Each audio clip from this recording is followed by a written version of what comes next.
Hey, ake sinixoxele indaba ningayibuzanga. UJudge Hlophe lo ose deputy president lapha ya kwi-MK Party wayekade ewumengameli wamajaji lapha ya eWestern Cape eCape Town kuyena nje ophethe kwezomthetho ewumengameli nje wawo wonke amajaji eCape Town amhlophe namnyama ayereporta kuye ayengaphansi kwakhe. Nakuke laba abamhlophe niyazi ukuthi abanamona kuyafiwa banomona lo oyisilwane lo ophathekayo ongakujaha ukugijimise ngisho ebusuku abelungu. So bakhanda itulo ke lokuthi lo jaji lona aqedwe nje indaba yegama lakhe liphele lithi nya nakwezomthetho aphele nje asuswe angaphinde abe khona kwezomthetho.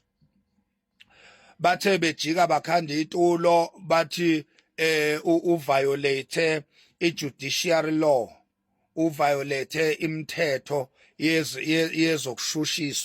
yezokushushisa kwamacala. Nizoyibiza ke leyo nto nina ngesilungu mina ngisho ngesiZulu. Impeacha ke ukimpeachwa ke ukususwa nokukhanselwa kwakho kuleyo position leyo.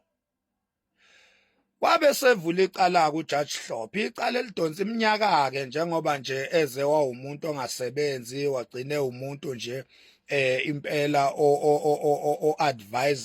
advisayo ozimele kwezomthetho advisor nje laba amajaji nawa lawa asafufusa wagcina ewumuntu nanguke sevumbuka lapha ya kwi-MK Party wagcina ke njengoba sikhuluma nje uDeputy President kubaba uJacob Zuma uJudge Hlophe. Icala ke seliphothuliweke leli lokimpeachwa kwakhe leli lokujeziswa kwakhe lapha eWestern Cape.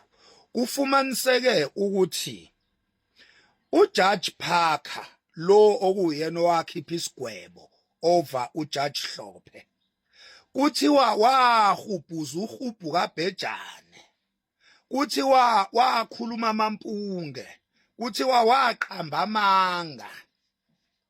Ujaji omhlophe lona obizwa ngoJudge Parker waqamba amanga ahlaza cwe ngesikhathi emangalela noma ekhipha ilokhuze isigwebo over uJudge Hlophe.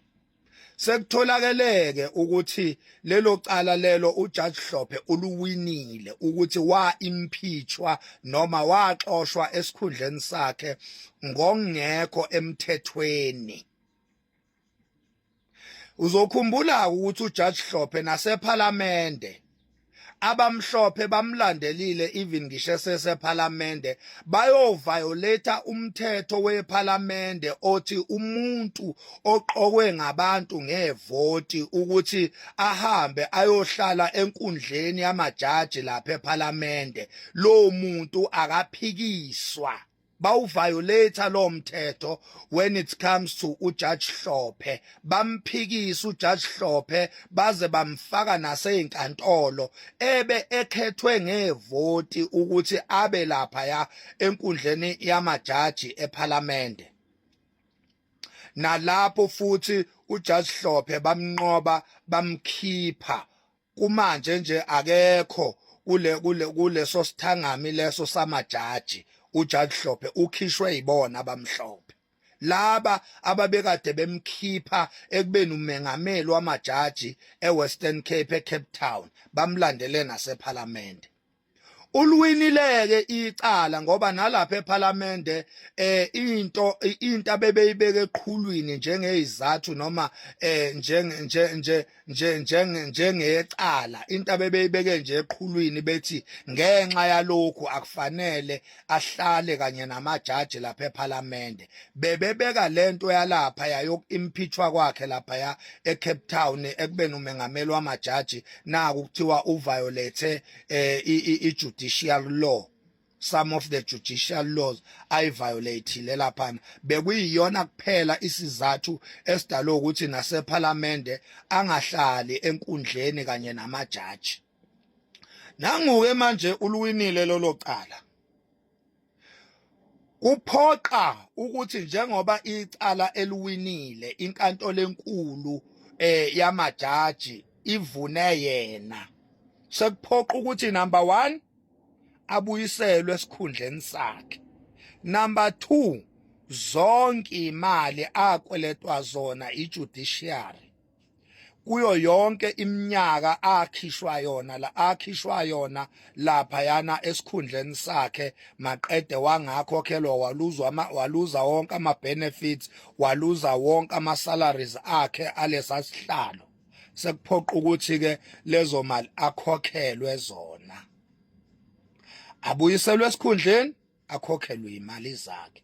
Ephalamende la akhishwa khona with the same strategy, nakhona sekuphoqa ukuthi akabuyiselwe phela kanye nemikomelo okuyimi imihlomulo ehambisana nalesa sikhundla sasephalamende sokuhlala laphana enkundleni yamajaji asephalamende, nalapho kumele abuyelwe yiwo wonke ama benefits awaluzayo, aphinde futhi abuyiselwe esihlalweni noma esikhundleni sakhe ephalamende. Ke manje usuyabona ukuthi abelungu bayikhosta kangakanani icountry, usuyabona ukuthi abelungu bayikhosta kangakanani icountry ezimalini ze-tax, i-tax esikhokha mihla namalanga. Abelungu bavele baqhamuke nezinto nje ezingekho ngoba naku bephusha ipropaganda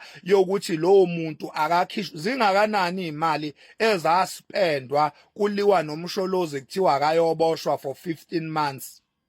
Uzondo yipi accountability ayenzile mase kutholakala ukuthi ukuboshwa kaMsholozi for 15 months kwakungekho emthethweni ngoba wayethithwe unfairly or differently among other abantu ababoshwayo, ngoba yena wayenganikwanga ilungelo lokuziphendulela phambi kwemantshi enkantolo.